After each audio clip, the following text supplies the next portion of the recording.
سلیم بخاری صاحب امریکی نائب صدر جے ڈی وینس نے میڈیا بریفنگ دی ہے اور اس میں انہوں نے بتایا ہے کہ فی الحال وہ کسی معاہدے پر نہیں پہنچ سکے. کیسے دیکھتے ہیں آپ اس ڈیولپمنٹ کو؟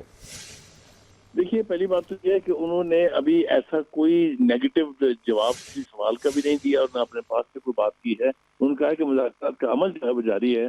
ابھی تک ہم کسی نتیجے پر نہیں پہنچ پائے ہیں، لیکن انہوں نے ساتھ ساتھ یہ بھی کہا کہ جتنے بھی سینسٹیو سبجیکٹس ہیں اس کے اوپر گفتگو جاری ہے. خاص طور سے انہوں نے نیوکلیر پروگرام کے حوالے سے تفصیلاً یہ بتایا کہ ہم یہ چاہتے ہیں کہ ایران کے پاس یہ کیپیسٹی جو ہے نیوکلیر بم بنانے کی، یہ نہ رہے، نہ آج کے لیے نہ 2 سال کے لیے. یعنی یہ سب سے زیادہ سینسٹیو ایشو امریکہ کے لیے یہ ہے کہ جو نیوکلیر پروگرام ہے ایران کا، اس کے اوپر قدغن لگنے چاہیے. جیسا میں سمجھ پایا ہوں کہ بہت سارے ایشوز ایسے ہیں جس کے لیے انہیں اپنے یعنی ہیڈ آفس سے، یعنی کہ اپنے کیپٹل سے بھی مشورہ کرنا ہوتا ہے فیصلہ کرنے سے پہلے. تو یہ سلسلہ جو ہے ڈپلومیٹک لیول کے اوپر بہت تفصیل کے ساتھ ابھی جاری ہے. نتیجہ حتمی تو نہیں نکلا ہے، لیکن یقینی طور پہ یہ بات سمجھی بھی جا سکتی ہے اور یہ ایسا ہی ہے کہ بہت سارے ایشوز ایک ساتھ ڈسکس ہو رہے ہیں.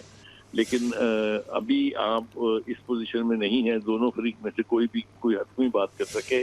تو یہ مذاکرات کا سلسلہ بھی جاری ہے. توقع رکھنی چاہیے کہ یہ اگر آج بھی جاری رہتا ہے تو کوئی نہ کوئی نتیجہ جو ہے وہ ہمارے سامنے آئے گا.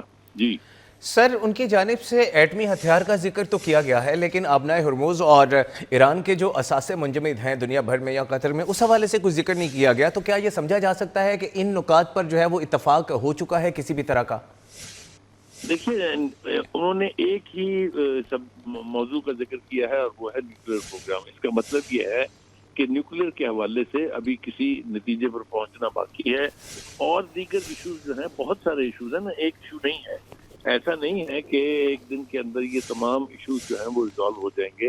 لیکن یہ ضرور لگتا ہے، آپ کی یہ بات ٹھیک ہے، کہ اس کا مطلب یہ ہے کہ کچھ معاملات پر جو ہے وہ کوئی انڈرسٹینڈنگ ہو گئی ہے.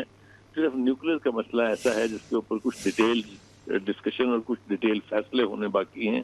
تو یہ ایزیوم تو کیا جا سکتا ہے کہ آبنائے ہرمز کا مسئلہ اور دیگر جو مسائل ہیں، ان جو ایران کا میزائل سسٹم ہے، جو جنگ بندی کا مستقل ہونا ہے، جو لبنان کا اس جنگ بندی میں شامل ہونا ہے، یہ سارے ایشوز جو ہیں یہ ڈسکس ہوئے ہوں گے. یقینی طور پر یہ نہیں ہو سکتا کہ صرف ایک ایشو کے اوپر فوکس ہو.